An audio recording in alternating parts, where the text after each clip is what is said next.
परिसर में एक बार गुरु महाराज की जय ध्वनि करें ताकि अनावश्यक से विलीन हो जाए। बोलिए श्री सद्गुरु महाराज की।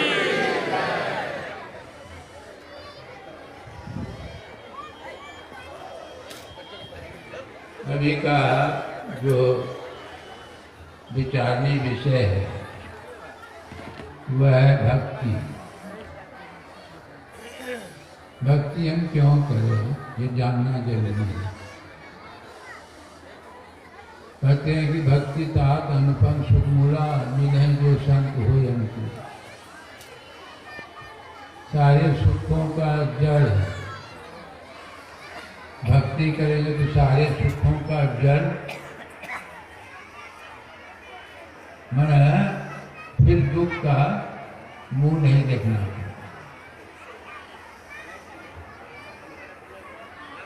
ये सारे ब्रह्मवादियों का विचार है। कौन ऐसा प्राणी है जो दुख चाहता है? जितने तरह के हम लोग कर्म करते हैं, कर्म के पीछे क्या उद्देश्य है? कोई खेती करता है, कोई नौकरी करता है, कोई बानिश करता है, नाना तरह के कर्म करते हैं। उसके पीछे तो एक ही कामना रहती है कि हमको किसी तरह का दुख नहीं। दुख के लिए कोई कर्म नहीं करता, दुख के लिए कोई कर्म नहीं करता, फिर दुख हो जाता। कर्म करते हैं सुख के लिए, दुख हो जाता। या विचार कीजिए क्यों दुख हो जाता? जो भी कर्म करते हैं वह कर्म जो आपका किसी कर्म में लाभ होगा तो सुख हो जाएगा, किसी कर्म में हानि तो दुख हो जाएगा। ये दुख सुख जो है हम लोगों के जीवन में बराबर गाड़ी के चक्के के लाइन ऊपर से नीचे, नीचे से ऊपर, जैसे सबसे लोग की चिंतानी किनार ऐसे सुख दुख जगत के साधु। एकमात्र भक्ति ही ऐसी है जिसका रिएक्शन नहीं होता, उल्टा प्रभाव नहीं होता। सुख ही सुख, सुख ही सुख। इसीलिए ब्रह्मवादियों का विचार है, साधारणों का विचार नहीं है। शिव जी, शिव अज शुभ सनकादिक नारक, ये सब देखिए इन लोगों का विचार है। इन लोगों के विचार के अंदर, ब्रह्मवादियों के विचार के अंदर जब पहले लोग थे जागे तो किसी तरह की बीमारी नहीं होती थी।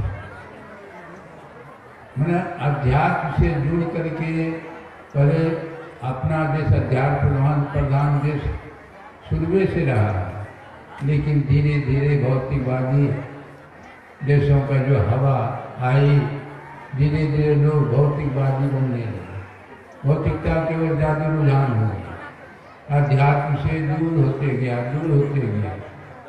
तो नाना तरह की बीमारी जितना तरह का देखते हैं, ये आप सुने हैं, बहुत बूढ़े पुराने यहाँ बैठे हैं, कभी सुने थे कोरोना, ये डेंगू और ये सब बीमारी का नाम कैंसर बीमारी, ये सब सुने थे कभी? लेकिन जैसे जैसे अध्यात्म से दूर होते गए लोग, खान पान बिगड़ते गया, ध्यान सन बिगड़ते गया, जो नहीं करना वो करने लगा। होते होते देखिए अब ये कोरोना के संबंध में सुन रहे थे, ये कोरोना कहाँ से? लोग जानते हैं कि चीन से, उस जगह जहाँ के लोग खाना जो मन सो खाते थे, जो नहीं खाना थे वो खाते थे। सुन करके आपको लगेगा आश्चर्य कैसे लोग वहाँ पे थे। अब उसी के वहाँ से मैंने कोरोना का जो है वायरस मैंने पैदा हुआ कहीं, और सारे विश्व में जो है वो वायरस जो है प्रभाव आ गया।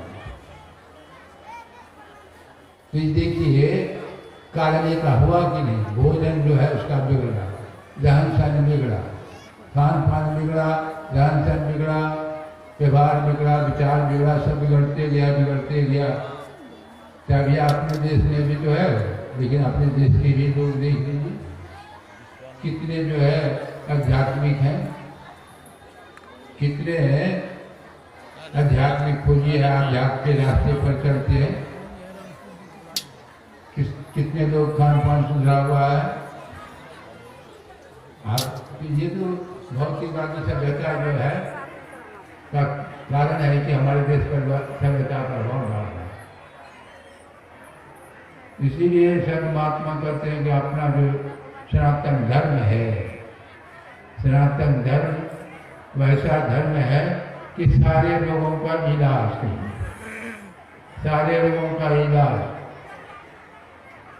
ये कोरोना कैसे कौन बड़ी बीमारी है, अभी तो सारे विश्व त्रायमान कर रहे हैं, लेकिन जिसका खान पान सुध रहा है, ध्यान वगैरह करता है, परम आध्यात्मिक पुरुष है, ध्यान से खान पान, हम तो देखते हैं हमारे सत्संगी 30 लाख, लगभग 30 लाख हैं, लेकिन एक भी कोरोना का रिपोर्ट नहीं मिला कि कोरोना से सत्संगी मर गया। अरे जो नियमित रूप से सत्संग ध्यान भगवान का सुमिरन करेंगे उसको किसी बीमारी, कोई बीमारी होगी ही नहीं। यदि नियमित रूप से जैसा संत महात्मा बताते हैं वैसा आप करेंगे तो आपको बीमारी क्या कहिए, कोई रोग नहीं होगा, किसी तरह का रोग नहीं होगा। इसीलिए आप हमेशा भगवान ये जोड़ लगाते हैं, महात्मा से जोड़ क्यों लगाते हैं, इसी पर संत महात्मा जोड़ लगाते हैं कि आप अपना रहन सहन खान पान सब अपना सुधारिए। सुधारने के लिए प्रयत्न बनिए, अपना भगवान का सुंदर ध्यान कीजिए, भगवान से प्रेम कीजिए। तो ये भगवान के संबंध में जानना चाहिए। वैसे तो कहते हैं कि भगवान का सुमिरन ध्यान करना, जो भगवान के संबंध में जानिए कैसे सुमिरन किया जाए, भगवान कैसा है, इस संबंध में जानेंगे तभी तो सुमिरन खाली कह देने मात्र से नहीं हो। कहते हैं भगवान से प्रेम करो, भगवान से प्रेम करो। तो भगवान कोई व्यक्ति का नाम नहीं है, कोई व्यक्ति का नाम नहीं, हाथ वाला तो आदमी नहीं है दर्शन हो जाएगा। नहीं नहीं, एक शक्ति है, एक ऊर्जा है। वैज्ञानिकों ने जो कहा कि किसी को वैज्ञानिकों ने एनर्जी शब्द का प्रयोग किया, एनर्जी को, शक्ति को, सुपर पावर को, सब एक ही बात है, सब एक ही सुपर पावर, सर्वशक्तिमान सत्ता। कौन शक्ति है जिसके आधार पर जो है ये पृथ्वी घूम रही है, सारे ग्रह उधर सब जो घूम रहे हैं, हम आप भी इधर उधर चल रहे हैं, घूम रहे हैं, तो शक्ति तो काम कर रही है। जल्दी हम आपके अंदर भी वो शक्ति काम कर रही है, सारे सृष्टि में शक्ति काम कर रही है। और वह शक्ति जो है वो आनंद स्वरूप है, सर्वशक्तिमान है, साक्षात वो आनंद स्वरूप है। मैं कल भी इस पर परिपाल कर रहा था। तो आप विचार कीजिए, अपने से विचार कीजिए कि कौन ऐसी शक्ति हम आपके अंदर में काम कर रही है। उसको आत्मा कहिए, जीव कहिए, जो कहिए। आत्मा और परमात्मा में जो शरीर के अंदर वो शक्ति है उसको आत्मा कहते हैं, जो सारे सृष्टि में है उसी को परमात्मा कहते हैं। वो आनंद स्वरूप है।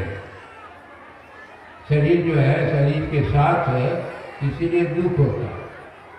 शरीर के साथ वो शक्ति काम करती है तो शरीर का जो गुण है उस पर प्रभाव डालता है। इसीलिए संतों ने कहा कि वो शक्ति का जो है एहसास कीजिए। शक्ति जो है शरीर से अलग करके जानिए। आत्मा से बढ़कर कोई देवता नहीं है, आत्म सुख से बढ़कर कोई सुख नहीं है, आत्मज्ञान से बढ़कर कोई ज्ञान नहीं है। भगवान राम, भगवान कृष्ण सब जितने जो कहते हैं तो आप देखिए ये लोग भी ध्यान करते थे। भगवान शंकर भगवान भी ध्यान करते उसके चित्र में देख लीजिए। भगवान राम भी, भगवान किसका ध्यान करते? तो भगवान ये तो वही अपने अंदर जो है आत्मा, आत्मा का ज्ञान जिसको होगा उसी को परमात्मा का ज्ञान है, आत्मज्ञान। तो आत्मज्ञान अपना ज्ञान कीजिए तो ब्रह्म का ज्ञान हो जाए। अभी शरीर ज्ञान में हम लोग हैं, शरीर ज्ञान में संसार का ज्ञान हो रहा है कि नहीं? शरीर 5 तत्वों का, संसार भी 5 तत्वों का। शरीर ज्ञान में संसार का ज्ञान होता है और उसी तरह आत्मज्ञान में ब्रह्म ज्ञान होता है। तो आत्मज्ञान, सारे संतों ने कहा कि आत्मज्ञान और ब्रह्म ज्ञान साथ एक ही बात है। जैसे कोई सोया हुआ आदमी देखता है तो पहले अपने शरीर का ज्ञान होता है, तब दूसरे का शरीर का ज्ञान होता है। उसी तरह जिस दिन आपको अपना ज्ञान होगा उसी दिन जो है सब में जो हुआ है उसका ज्ञान होगा। इसीलिए ज्ञान को प्राप्त करने के लिए कहीं जाने का जरूरत नहीं है। ये शरीर ही ऐसा है, इसमें सारा खजाना भरा हुआ। देखने में तो 3.5 हाथ का लगता है, लेकिन आपका साथ क्या करता है? देहस्तास्त्र विद्या, देहस्तास्त्र देवता, देहस्तास्त्र तीर्थानी गुरुआत्मा लगते। सारी विद्याएं, सारे देव, सारे तीर्थ शरीर के अंदर मौजूद है, लेकिन गुरु के अभाव में सब जो है सुख है। गुरु के अभाव में सब जो है, आज जैसा गुरु आपको मिलेगा, आप अंग्रेजी के विद्वान बनना चाहते हैं तो उसे गुरु के पास जाइए, संस्कृत के का विद्वान बनना चाहते तो उसे गुरु के पास जाइए। मतलब जिस भी भाषा का, दुनिया का कोई भी भाषा का ज्ञान प्राप्त करना चाहते हैं तो उसे गुरु के पास जाए। और ज्ञान का केंद्र जो है, जहाँ से सारा ज्ञान करता है, वो ज्ञान का केंद्र को ही ब्रह्म कहा गया, परमात्मा। ज्ञान का केंद्र, हम आपका शरीर देख के जो भाग में विभक्त है, ऊपर का भाग जो है इसको ब्रह्मांड कहा जाता है, नीचे का पिंड कहा जाता है। इसी में कितना ज्ञान भरा हुआ है। यथा पिंडे तथा ब्रह्मांडे, सारा ब्रह्मांड हम लोग संसार में है और संसार हम आपके अंदर में है। इसीलिए संतों ने कहा कि कहीं जाने का जरूरत नहीं, आपको अपना ज्ञान प्राप्त करना। अभी तो शरीर के ज्ञान ये मेरा हाथ ये हुआ है, लेकिन आप क्या हैं? आप क्या हैं? शरीर का ज्ञान है आपको, आँख कान नाक हाथ पैर, लेकिन शरीर में जो बैठा है तो उसका ज्ञान है। जिस दिन उसका ज्ञान हो जाएगा तो वही आपके अंदर और सबके अंदर में वो बैठा है, सबके अंदर हुआ है। घट अंतर का संतान, घट अंतर घर में लुका है। घर सारे घटों में, सारे सिरों में हुआ है, लेकिन हम लोग बाहर खोजते, बाहर दौड़ते हैं। कहते सब शरीर के अंदर है तो शरीर के अंदर खोजो। निरीक्षण में खोज शब्द में, बाहर में खोजना प्रयास करते हैं कि अपने अंदर खोजो। कैसे खोजा जाएगा ये तो सब आप लोग जो हमारे सत्संगी भाई दीक्षित जो है वो सब जानते हैं। खोजने का तरीका अपने अंदर जो आत्मशक्ति को बाहर जाने से रोकने की जो क्रिया है, मैंने सारे शास्त्रों में वर्णन किया है, वो क्रिया को जानिए और कीजिए थोड़ा थोड़ा। देखिए आपको जैसे आप जो है अपना बहिर्वित्त अंतर्मुख होगी तो आपको आनंद का आनंद का अनुभव होने लगा, अनुभूति होने लगेगी। कैसा आनंद लगता है। अभी तो आनंद की धारा इंद्रियों के माध्यम से बाहर निकल रही है।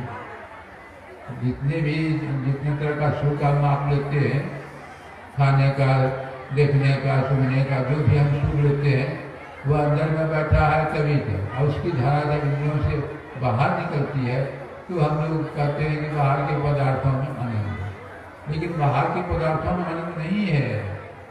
वह आनंद हम आपके अंदर में है।